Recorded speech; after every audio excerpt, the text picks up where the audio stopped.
On to race number 3, though, and the third on the programme. We go up to Class 4 here. 1,200 metres is the trip, with the top two Giddy Giddy and Most Beautiful dropping in class. Most Beautiful into Class 4 for the first time. Alpha Hedge makes his debut. Goldie Flanker, runner-up. He's a big closer behind Golden Effort last time out. Bundle of Energy also on debut here. Massive Move is a 2-time course and distance winner. Flying Godspell, another one behind Golden Effort last time out. And Maya Honey, right off that mark of 40, tries all weather for the first time. Now, these newcomers, Bundle of Energy, I would have thought would probably end up back, and Alpha Hedge, if he ends up midfield the rail, that's probably a reasonable result. There's, again, a lot of speed here, 1,200 metres. Amazing race. Casper Founds is booking young Victor Wong here. He's already ridden a winner for that stable. We know Massive Move can go forward. Flying Godspell's often done his best racing leading, and then you throw in Giddy Giddy and Most Beautiful that are drawn wide and get the drop in class. So they'll be going quicker than last month's pay, I would have thought, through the first 100. Looks that way, and here's one of the ones that should be up there is Amazing Race. He's closest to us. Now, double points on the inside, and he's running in the race before. So it gives you a bit of a yardstick there with these two. But they're both moving well, and it's not a bad piece of work, I thought, from him. Here's the first starter. I thought I'd show him, a Bundle of Energy. Now, he's by a reliable man who are out-and-out stayers back in Australia and New Zealand. So you'd think 1,200 metres he'll need a bit further, but he's the one closest to us, Bundle of Energy. And Massive Move, I thought, had a nice stretch out here. He's got barrier 4, and he's no one that's likely to be on the pace, as we mentioned. So he's adds to the sort of the speed in this particular race, and he seems to like the all-weather. So. All right, well, let's start with a horse who loves the all-weather. That's Goldie Flanker. Copper is our early favourite as well. He's a big close. The draw doesn't make a great deal of difference because he just drops in, pulls to the outside, and then see if he can get there, basically. Well, that's it. It's just a matter of sometimes how the track's playing as well, and whether or not it's allowing sort of horses in the back part to get in to the race. He's going to get his pace here, Paul. That's for sure. But he's going to give away a big start. Flying Gospel, I actually thought ran really well here because he's a horse who's better noted for leading and sort of trying to do it all the way from the front.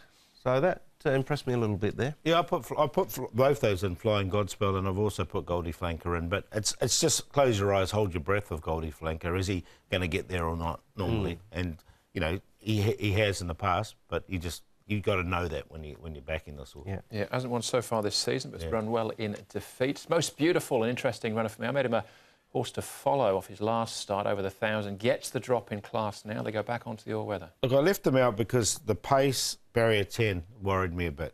He comes onto the surface, though, so it'll be interesting to see how he does go.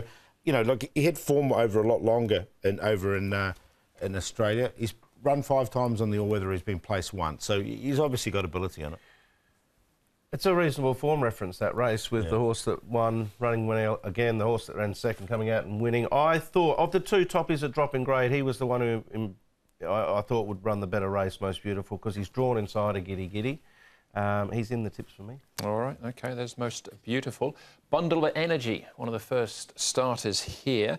Reliable man, 3-year-olds, David Hall, Tommy Berry. Look, to be honest with you, I haven't been taken by what I've seen with either of these first starters, Bundle of Energy or Alpha Hedge. Paul, you're the track work expert. Am I missing anything? No, I don't think so. 1168 pounds. He's had the 3 trials. I just think he needs further. Bundle. He's a nice-looking horse, to be fair to him, and everything. So he looks all right. And Alpha Hedge is 1174 pounds of 2 trials. So neither one of them will go in for me. All right, that was the Wizard of Oz down the outside, if you're wondering who that was in the red jackets as well. He's a little bit higher rated than they are. All right, let's go back to Neil Callan once more, see what his chances are on Elite Spirit. Elite Spirit, Neil, hasn't been far away this season. You've had a bit to do with this horse. Draw looks awkward for you, though. Yeah, it's unfortunate because, you know, I've ridden this horse a few times. I've been placed on him quite a few times, and you know, he's kind of like getting a little bit older, and he has a few niggly problems. And you know, I suppose David's kind of kept him balancing quite well with a horse with restricted ability. You know, he's pulled a bad gate, which is going to be more difficult to him. I don't know what way to think of it, because he kind of wants him to go fast, but he'd want him to go fast if he had a good draw.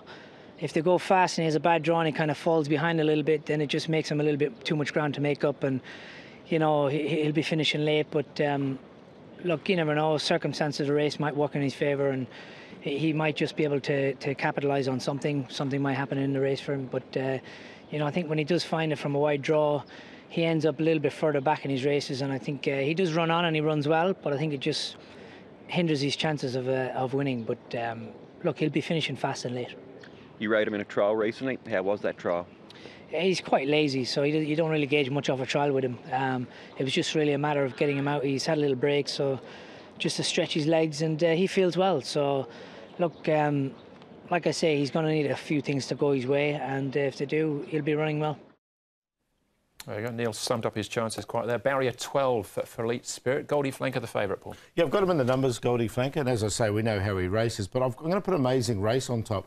I just thought with that £10 claim, he comes in at a really light weight, 121 pounds now. Victor Wong aboard, barrier 2. He's going to get a really nice run in transit. Flying Godspell will be right on the pace as well. He goes nicely on the surface, loves it, as does Massive Move. And Goldie Flanker, as we mentioned, get back, he'll be running on late. 4, 10, 9 and 6 exotics, I thought. I saw this the same way as Laliota. I've gone with 4 to beat 10 as well, the same cue.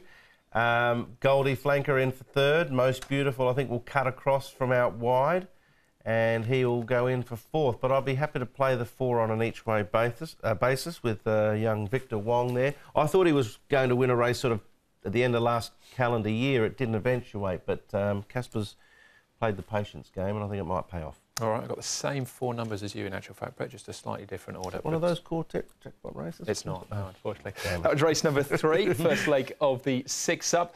Next up for us, first leg of the Triple Trios, the feature race as well, the Victoria Racing Club Trophy.